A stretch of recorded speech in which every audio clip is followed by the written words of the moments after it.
사도신경으로 우리의 신앙을 고백하도록 하겠습니다.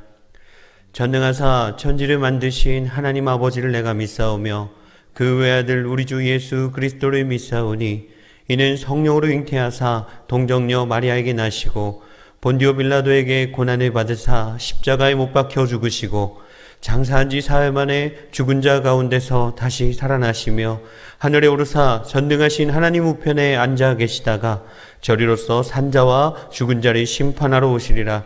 성령을 믿사오며 거룩한 공회와 성도가 서로 교통하는 것과 죄를 사하여 주시는 것과 몸이 다시 사는 것과 영원히 사는 것을 믿사옵나이다. 아멘. 우리 찬송가 151장 함께 찬송하시겠습니다. 찬송가 151장입니다. 만왕의 왕 내 주께서.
우리 오늘 함께 보실 말씀은 이사야 53장 5절에서 6절 말씀입니다.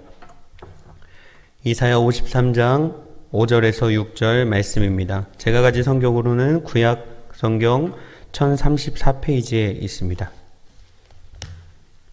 이사야 53장 5절에서 6절 말씀, 두 절이니까 우리 합독하도록 하겠습니다. 그가 찔림은 우리의 허물 때문이요 그가 상함은 우리의 죄악 때문이라. 그가 징계를 받음으로 우리는 평화를 누리고 그가 채찍에 맞음으로 우리는 나음을 받았도다. 우리는 다 양 같아서 그릇 행하여 각기 제 길로 갔거늘 여호와께서는 우리 모두의 죄악을 그에게 담당시키셨도다. 아멘. 오늘도 주님의 전에 나오신 여러분들을 주님의 이름으로 환영합니다. 오늘 하루도 하나님께서 우리에게 빌려주셨습니다. 우리가 잘 살아드림으로 하나님께 갚아드려야 할 줄 압니다.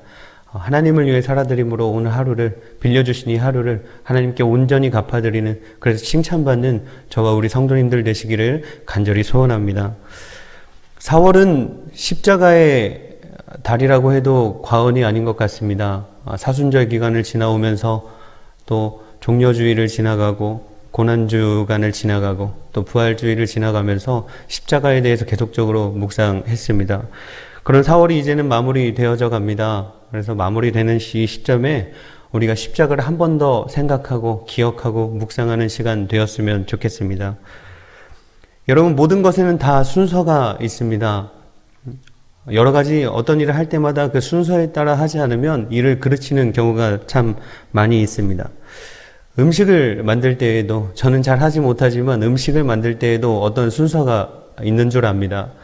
저는 특별히 비빔면을 좋아해서 자주 비빔면을 이렇게 끓여 먹곤 하는데, 비빔면을 끓일 때 면부터 끓여야 하는데 소스까지 같이 넣고 끓인다면 그 비빔면은 참 맛이 없는, 버려야만 되는 그런 음식이 되고 말 것입니다.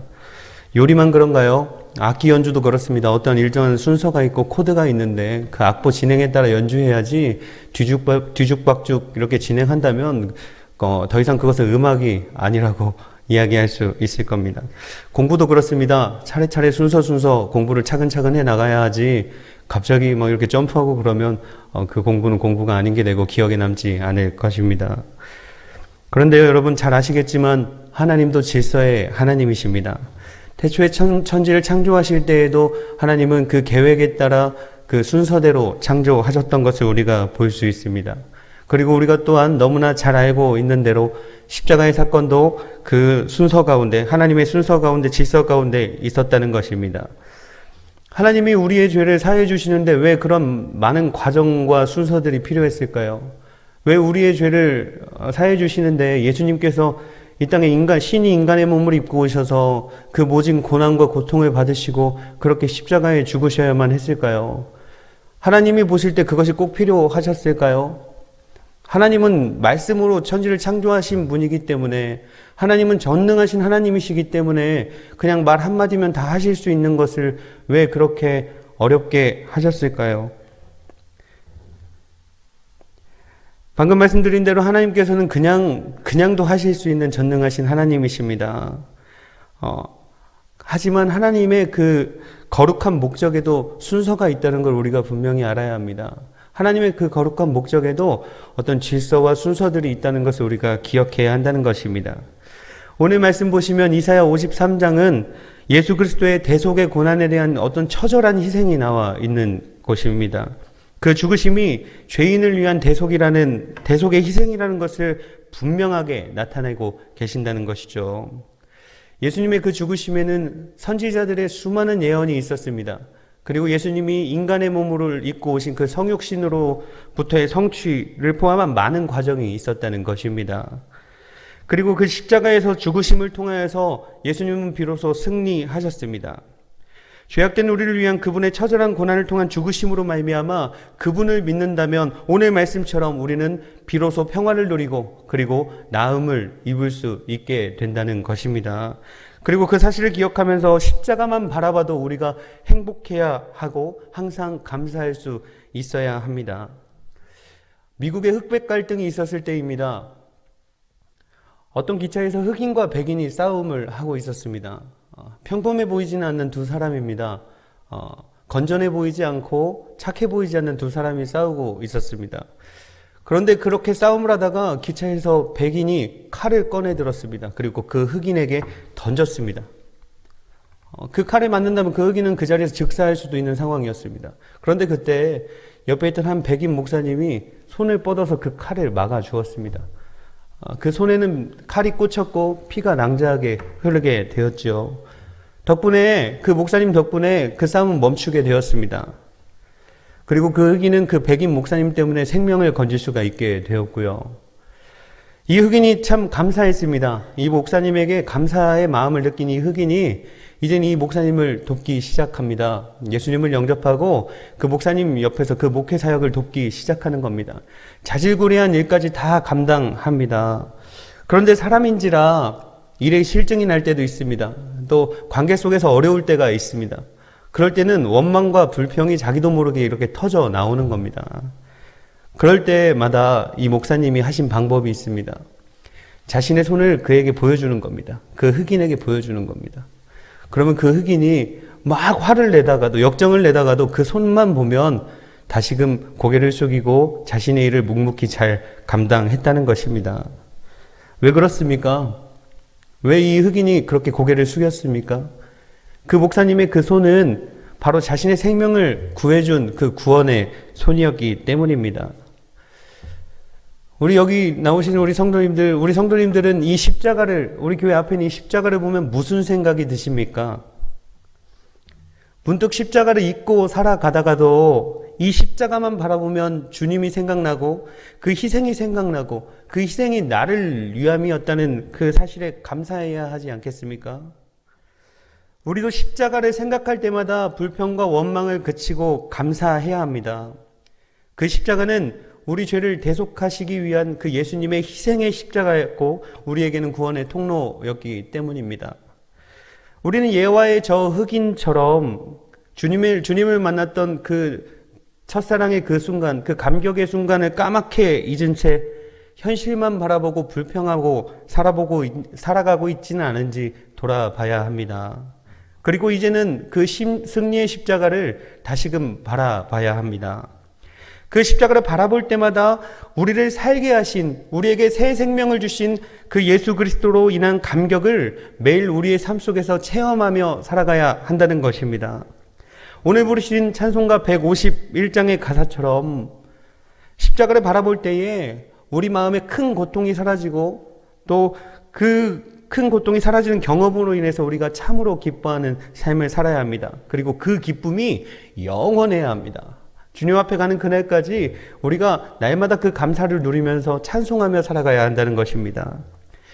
시편 119편 71절 말씀에 이런 말씀이 있습니다. 고난 당한 것이 내게 유익이라 이로 말미암아 내가 주의 율례들을 배우게 되었나이다. 현실을 살아가는 우리에게 고난은 때때로, 아니 수시로 다가오는 것 같습니다. 그것은 성도라고 해도 피해갈 수 없는 것 같습니다. 날마다 우리의 삶 속에 하루에도 수십 번씩 고난이 찾아오는 적도 있었던 것 같습니다. 코로나19 바이러스도 그렇습니다. 우리에게 고난이라면 큰 고난이었습니다. 예배로 모일 수 없는 그런 엄청난 고통을 우리가 겪어야 하지 않았습니까? 참 어렵고 두렵고 답답했습니다. 그런데 그렇게 절망스러울 때 우리가 언제까지 그렇게 불평하고 원망하고 살아가야 합니까? 우리는 생각해 보아야 합니다. 이 시기를 통해서 하나님께서 정말 우리에게 원하시는 것이 무엇인가? 왜 우리에게 이런 고난을 주었는가? 이제는 우리의 관점이 아니라 하나님의 관점에서 이 일들을 바라봐야 한다는 것입니다.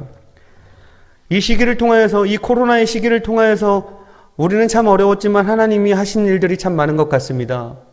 이제는 교회 다니지 않는 사람들도 신천지에 대해서 다 알게 되었습니다. 그것이 이단이라는 것에 대해서 다 인지하게 되었다는 것이에요. 지금까지는 신천지나 교회나 다 똑같다고 생각했지만 이제는 다르다는 것을 분명히 알게 되었습니다. 뉴스를 보니까 멸종동물들이 다시금 나타나고 있다는 그런 뉴스를 접하게 되었습니다. 그리고 작년 이맘때를 한번 생각해 보셨으면 좋겠어요. 앞을 볼 수 없는 황사 때문에 우리가 마스크를 끼고 다니지 않았습니까? 그런데 코로나 바이러스로 인해서 중국에 있는 공장들이 운영을 하지 않게 되고 또 이렇게 미세먼지가 줄어들었다는 사실입니다. 우리가 알 수 없는 어떤 놀라운 일들이 자꾸만 일어나는 것 같아서 참 이제는 기분이 좋습니다. 아무것도 보이지 않았지만 하나님께서 일하고 계신다는 것을 확신하게 되었다는 것입니다. 여러분, 우리가 모르는 곳에서도 하나님께서 계획대로 일하고 계신다는 그 사실을 믿으셔야 합니다. 그리고 모든 상황을 하나님의 관점에서 다시금 바라보고 하나님이 여전히 우리를 위한 놀라운 계획을 가지고 계시고 우리를 푸른 초장으로 인도하고 계신다는 그 사실을 기억하시며 그 길을 따라가셔야 합니다. 예수 그리스도의 십자가의 승리처럼 하나님의 거룩한 목적에도 순서가 있습니다. 그리고 그 거룩한 목적은 순서대로 차례차례 이루어집니다. 우리는 그 섭리 가운데 살아가죠. 우리는 결국에 우리를 승리하게 하실 그 주님을 기억하시고 바라보셔야 합니다. 주님을 믿고 신뢰하고 인내하며 기다리십시오. 제가 버틴다라는 말을 참 많이 하는데 힘들어도 버티셔야 합니다. 신앙의 끈을 붙잡고 버티셔야 합니다. 말씀으로 버티셔야 합니다. 비로소 그때 우리에게 고난이 유익이 될 줄 믿습니다. 십자가를 바라보면서, 주님을 바라보면서 날마다 기쁨을 누리며 승리하시는 우리 성도님들 되시기를 간절히 소원합니다. 참 고마우신 하나님 감사합니다.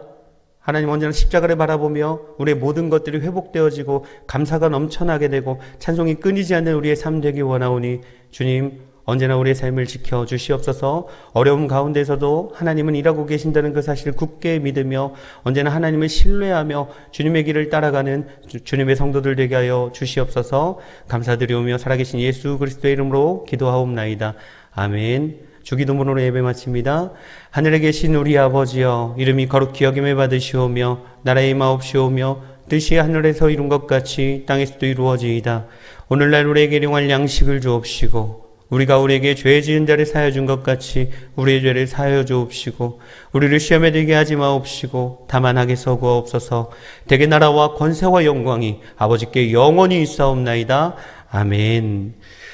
우리 함께 기도하실 때에 하나님 현실의 어려움 속에서 주님의 분명한 목적을 발견하게 하여 주시옵소서.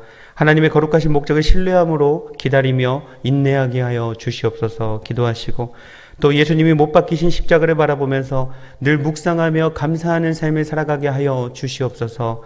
코로나19 바이러스로부터 우리 교회를, 우리 성도님들을 지켜주시고 또 이 바이러스가 속히 종식되어서 모든 것들이 회복되어질 수 있도록 도와주시옵소서. 우리 시간 한번 기도하도록 하겠습니다. 기도합니다.